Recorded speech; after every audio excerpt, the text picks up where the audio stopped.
데는 좀 같이 보실게요. 보시면 엄청 앞치기가 심하죠. 네. 우선은 입에 감염이 엄청 심한데 우리가 생각했던 이제 턱뼈랑 구멍이 생겨가지고 그쪽으로 농이 흘러나오는 게 아닌가 생각을 했는데 지금은 우선은 아닌 것 같아요.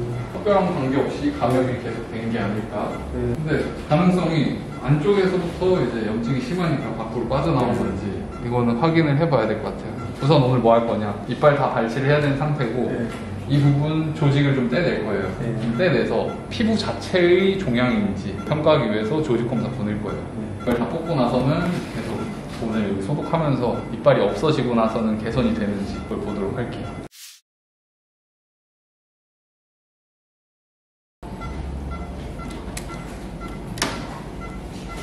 치석 여기다 올리겠습니다.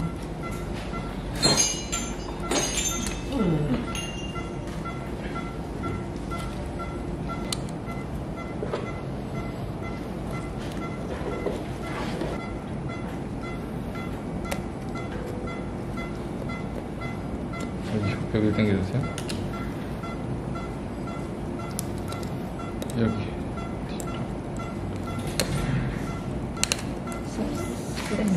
조금 밑에 깔려 있을 거예요.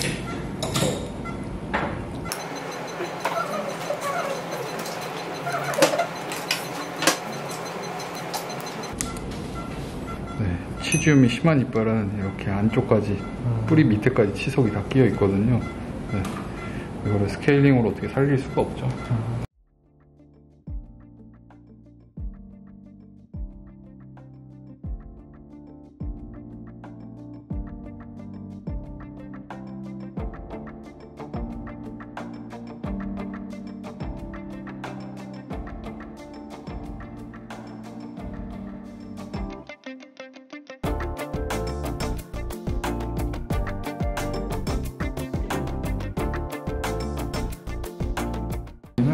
발치는 이거 쉽게 될 거예요. 지금 보시면은 자, 발치는 쉽게 했는데 이제 여기 구멍이 남았죠. 이 구멍을 이제 잘 막아줘야 됩니다.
원.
네.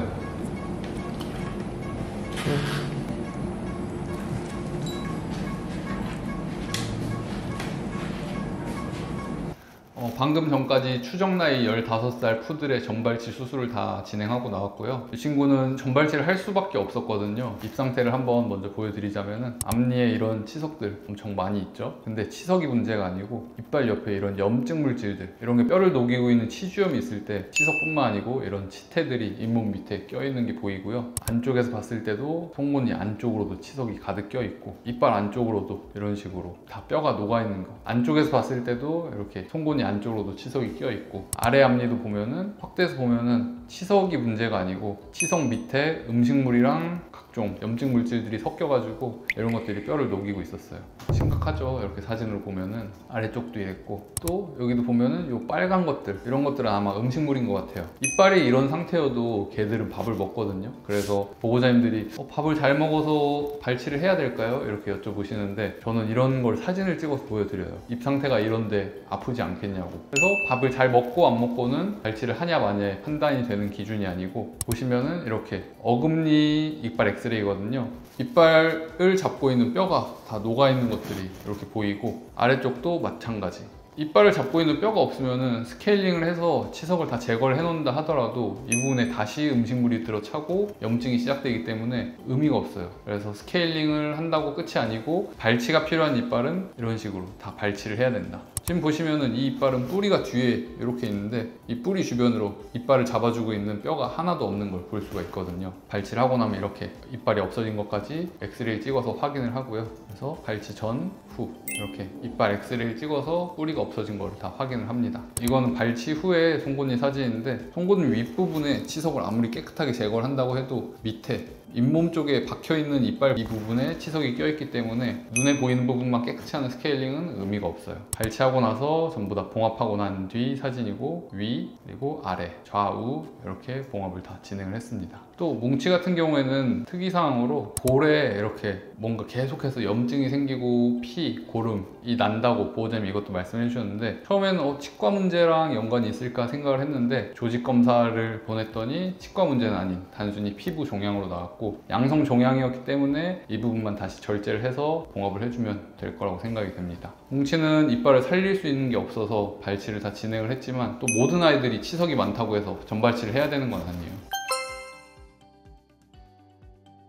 그렇지 않은 게, 제가 아까도 말씀을 드렸는데 위에만 치석이 많고 이빨을 잡고 있는 치조골이 멀쩡한 경우에는 그때는 발치를 하지 않아요. 그냥 스케일링 해주고, 만약에 잇몸 치료 필요한 경우 있으면 그 부분만 조금 처치를 해주고 그러면 되는데, 그래서 우리가 항상 확인해야 되는 건 이런 이빨 엑스레이. 이빨 엑스레이 봤을 때 이빨을 잡아주고 있는 뼈가 여기 있어야 된다. 이게 없는 상태에서는 스케일링을 해도 의미가 없다. 그래서 항상 저는 수술방으로 보호자님 들어오시라 해가지고 보호자님이랑 같이 보고 결정을 해요. 보호자님도 뭐 이빨 엑스레이를 많이 보진 않으셨겠지만 보면은 이거 뭔가 이상하다 이 정도는 아실 수 있거든요. 그래서 결론은 이빨 엑스레이와 CT 이 두 가지를 같이 종합해서 판단을 해야 된다, 그렇게 말씀을 드려요. 그래서 저도 수술을 하러 딱 들어가기 전에는 발치 많을 것 같은데 했는데, 또 엑스레이 찍고 나니까 생각보다 적은 경우도 있고, 또 이빨은 생각보다 나쁘지 않았는데 엑스레이 찍었더니 다른 문제들 발견되는 경우가 많고, 그래서 저는 항상 확답을 드리지는 않고 수술방에서 같이 이야기하자고 말씀드리고 수술을 시작을 하죠.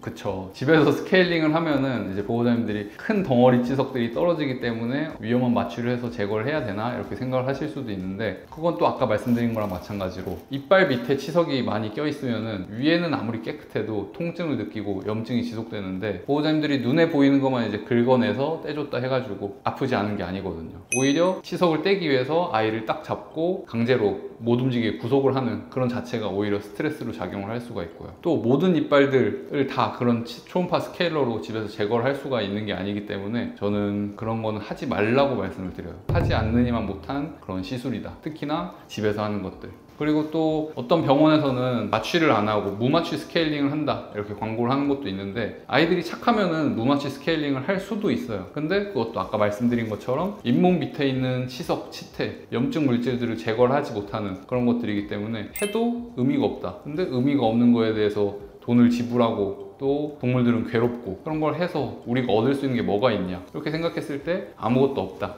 그래서 한국 수의치과협회, 미국 수의치과협회 이런 곳에서도 무마취 스케일링은 의미가 없기 때문에 하지 마라 그렇게 말을 하고 있거든요. 그래서 저는 무마취 스케일링은 하지 말라고 항상 말씀을 드립니다. 그런 거 할 바에는 맛있는 거 사줘라 이렇게 말씀을 드려요. 정말 강조하고 싶은 건 아무 의미가 없다, 무마취 스케일링은. 눈에 보이는 시석 똑 떨어지면은 보호자님들은 되게 하길 잘했다 이렇게 생각하시는데 그게 다가 아니기 때문에 치과 문제는 하지 마셔라 이렇게 말씀을 드립니다.